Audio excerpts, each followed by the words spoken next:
V múzeu SNP v Banskej Bystrici bola v týchto dňoch sprístupnená interaktívna výstava s názvom Hodnoty vedecká hračka. Táto výstava sa vlastne skladá z takých dvoch rovín. Prvá rovina to sú vlastne exponáty, hračky. A druhá rovina to sú hodnoty, ľudské hodnoty. A rozmýšľali sme, že ako to spraviť, a vlastne nápad mala pani Pôbišová, ktorá vymyslela, že by sa to dalo krásne sklbiť s inými druhmi umenia, a tak sme použili reprodukcie obrazov starých majstrov a takisto aj veľmi múdre a vzácne citáty pozbierané z rôznych kníh.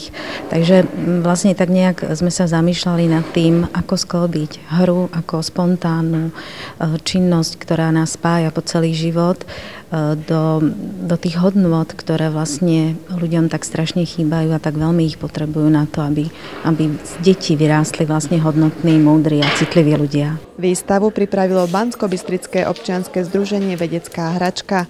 Lákadlom sú najmä nové exponáty zo zahraničia, ako napríklad guľôčkový časomerač, robot, kaleidoskopy či akrobatický bicyklík. Celkovo môžete na výstave vidieť vyše 100 hračiek a hlavolamov z 22 štátov. Vedecká hračka musí spĺňať všetky kritériá každej dobrej funkčnej hračky. A navyše má práve ten fenomén, že nejakým rukolapným spôsobom približuje, názorne ukazuje, demonštruje nejaký prírodný úkaz, jav, zákonitosť alebo technickú skúsenosť. Týchto hračiek nie je veľa. Naozaj tých druhov možno to neprekročí ani 100. Sú na pokraji didaktických hier a didaktických hračiek. Proste je to nový pojem, ktorý sa pred 10 rokmi veľmi jednoznačne ujal v odbornej pedagogickej literatúre, nie len u nás. A sme radi, že môžeme pomôcť popularizáciou a rozvíjaním teórií v tejto oblasti práve k skvalitneniu hry na Slovensku a v okolitých krajinách. Ako sa vám páči táto výstava? Podľa mňa to je celkom dobré, sme sa tu dozvieme. Nové veci sú tu. Také som ešte nevidela ani. Lepšie ako normálne hračky? No, určite.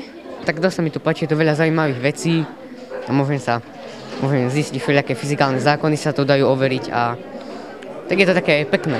Výstava ponúka návštevníkom možnosť vidieť, ale i pohrať sa s rôznym druhom hračiek, od tých jednoduchých mechanických až po veľmi komplikované svetelné a dotykové hračky.